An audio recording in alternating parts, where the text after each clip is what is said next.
Recently, Sam and his little brother Toby were playing by the lake. Sam was using a rock to write something in the sand, and Toby was playing with his new shark toy. Not a few minutes later, another group of kids appeared nearby. They started making fun of Sam. Allegedly, he talked to himself in the mirror at night, and the story became known to everyone. The bullying continued, and the boys demanded that Sam and Toby swim to the middle of the lake. Sam protested, saying that Toby was too young and couldn't swim. But that didn't stop the boys. One of them threw Toby into the water, and the others began to hold Sam down. The main bully started throwing rocks at Toby to make him swim deeper. It was obvious he was resisting, but his fear of the rocks instinctively made him swim deeper into the lake.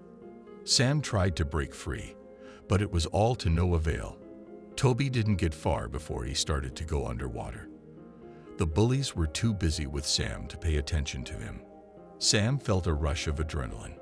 He poked one bully in the eye, grabbed a stick, and stabbed another boy in the leg with it. Sam dove into the water and swam as fast as he could to save his brother.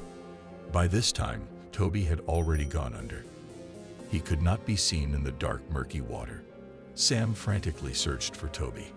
He cried and screamed in between dives. Eventually, he expended too much energy and began to go under himself. Realizing that his brother was dead, Sam stopped trying to swim. As he gradually approached the dark bottom of the lake, he felt nothing but pure hatred.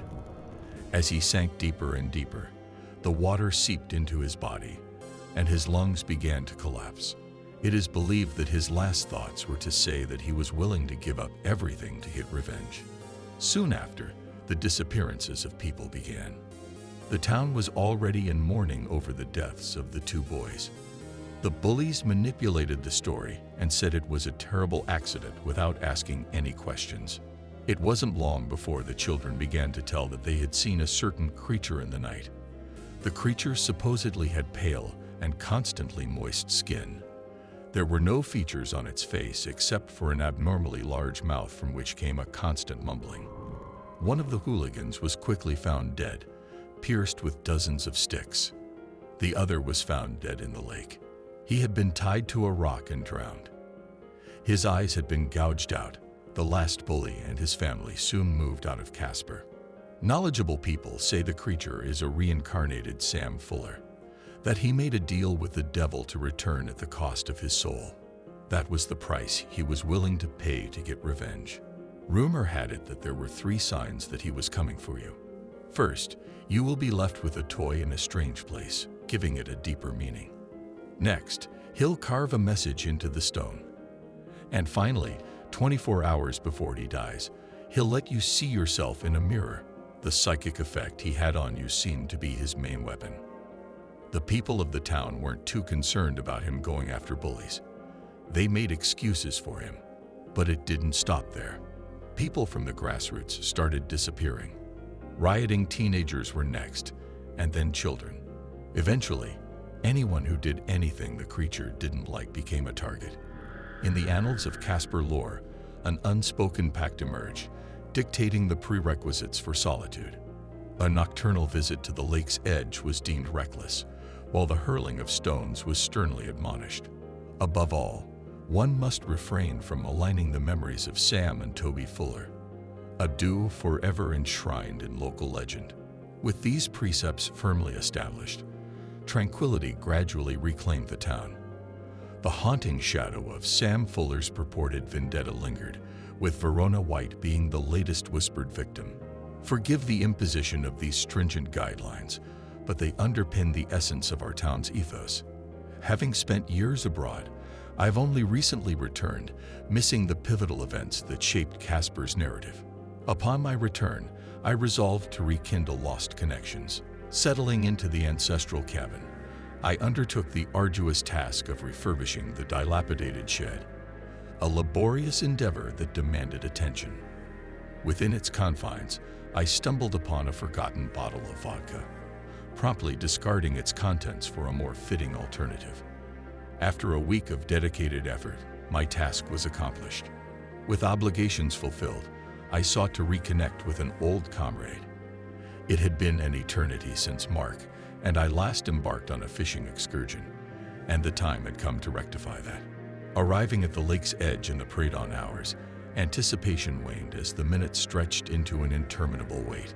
Mark's tardiness deviated from our customary routine, leaving me to while away the time with the rhythmic skipping of stones across the tranquil waters. As the sun ascended, supplanting the moon's luminescence, I resigned myself to patient vigilance. In due course, Mark arrived, dispelling the lingering sense of solitude that had pervaded the morning solitude. "You're tardy," I remarked. "Don't fancy arriving too early these days," he retorted. "Any trouble with the local kids?" I inquired. "Something of the sort," he mused as we eased his canoe into the water. A surge of nostalgia enveloped me, the familiar breeze brushing against my face, evoking memories of countless outings on this serene lake. Its scent, a perpetual imprint on my consciousness. "I heard you've collected a few medals," he remarked. "I'd have preferred otherwise," I lamented, eliciting a chuckle from him. "Understandable."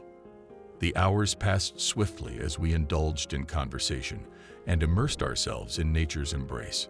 The passage of time eluded us amidst the tranquil waters. Eventually, I proposed our return, and Mark assented.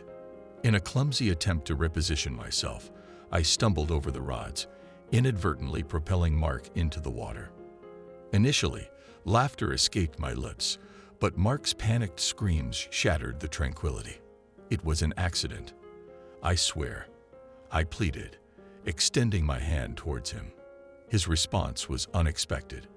"I'm not addressing you," he gasped, clawing his way back into the canoe, his complexion pallid, eyes darting anxiously. "Then who, pray tell, are you addressing?" I inquired, puzzled by his demeanor. That's when he recounted the tale of Sam Fuller. "Truly, seems rather far-fetched, Mark," I remarked skeptically. "I have a family, Grayson. I won't jeopardize their safety," he asserted. A valid point.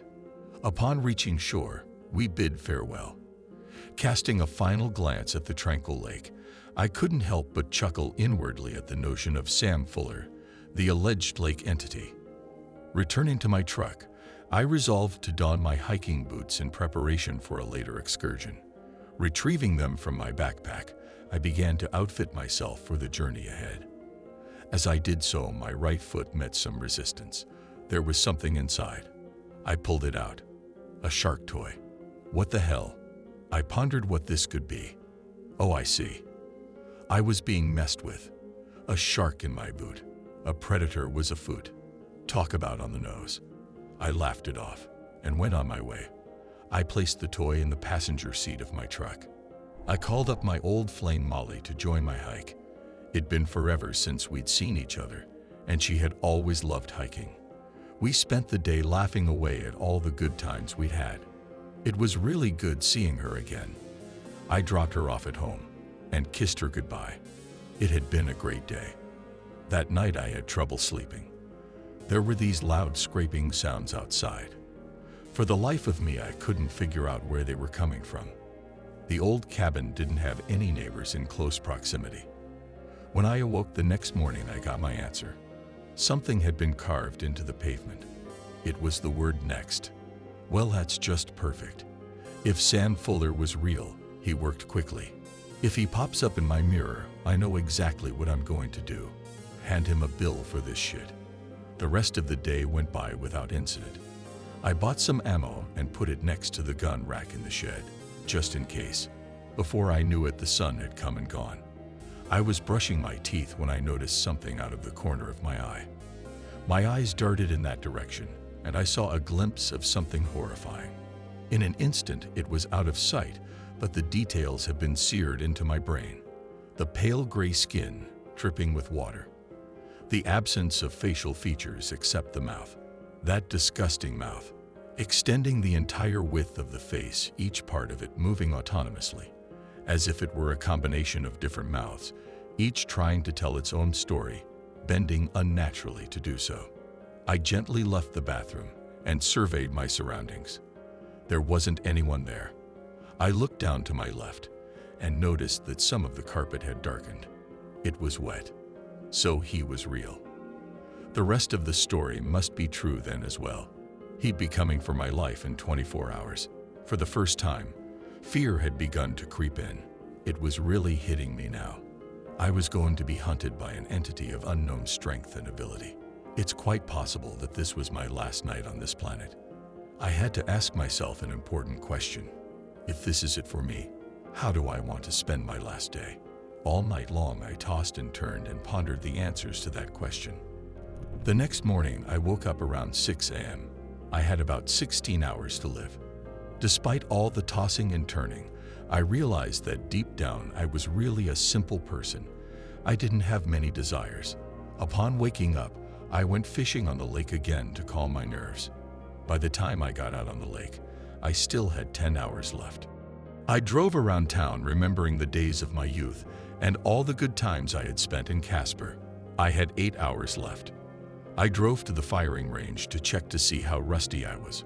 6 hours left. I pounced on Molly again. If this was my last day, I wanted to spend the last few free hours with her. I took her out to dinner, and then we revived a little of the old magic. Before I knew it, it was time to head back. There was 1 hour to go. The sun had already set. There was one last thing to do. I made it back to the lot in about 20 minutes. Grabbing a shark toy and a few other things from the seat, I headed to the cabin. From there, I headed into the kitchen. Digging through the wine cabinet, I found a newly filled bottle of vodka. I had the bottle in one hand and the toy in the other, which alerted me to my impending doom. I wanted it to be on my terms, so I headed for the barn. Inside, I peered into the gun rack. It was empty. There was no ammo either. Yep, one last thing left to do. I sat down on the bench at the far end of the room and took a drink. I don't know exactly how much time had passed since then before I heard a rustle outside. It must have been a few minutes, but it felt like hours. My thoughts were racing and everything was blurring. I knew exactly what was about to happen. At that moment, the door creaked open. I drove around town remembering the days of my youth and all the good times I had spent in Casper. I had 8 hours left. I drove to the firing range to check to see how rusty I was. 6 hours left. I pounced on Molly again. If this was my last day, I wanted to spend the last few free hours with her. I took her out to dinner, and then we revived a little of the old magic. Before I knew it, it was time to head back. There was 1 hour to go. The sun had already set. There was one last thing to do. I made it back to the lot in about 20 minutes. Grabbing a shark toy and a few other things from the seat, I headed to the cabin. From there, I headed into the kitchen. Digging through the wine cabinet, I found a newly filled bottle of vodka. I had the bottle in one hand and the toy in the other, which alerted me to my impending doom. I wanted it to be on my terms, so I headed for the barn. Inside, I peered into the gun rack. It was empty. There was no ammo either. Yep, one last thing left to do. I sat down on the bench at the far end of the room and took a drink. I don't know exactly how much time had passed since then before I heard a rustle outside. It must have been a few minutes, but it felt like hours. My thoughts were racing and everything was blurring. I knew exactly what was about to happen. At that moment, the door creaked open. Sam F. Fuller. I guess I said, turning in my seat. There he was, in all his hideous glory. Water dripped from every inch of his gray figure. Now that I got a good look at him, I noticed that his limbs seemed elongated and his joints had a greater range of motion than any human. His mouth widened, folding into a smile I could only assume as he took a few steps toward me. My gaze moved from his head to his feet. Allow me to introduce myself. My name is Grayson White. His mouth didn't quiver, but there was a slight movement where his eyes should have been. It was as if small circles were hiding under the layer of gray that was called a face. You took my weapon. Now I'm just a helpless drunk, I stammered out. I continued. If you thought that, you're wrong. I waved the bottle in my left hand. This is actually water.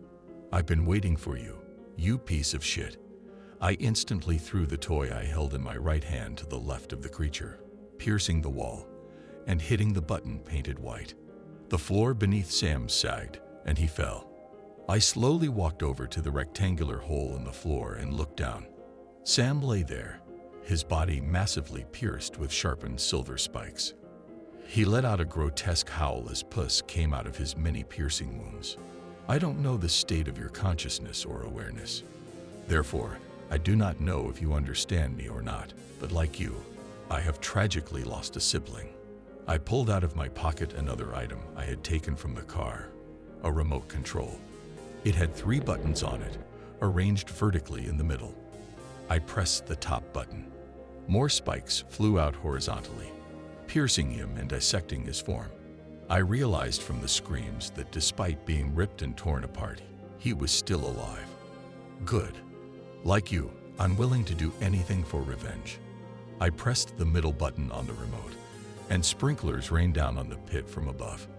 The stench of gasoline filled the air. It was so strong I could taste it. My enemy raised his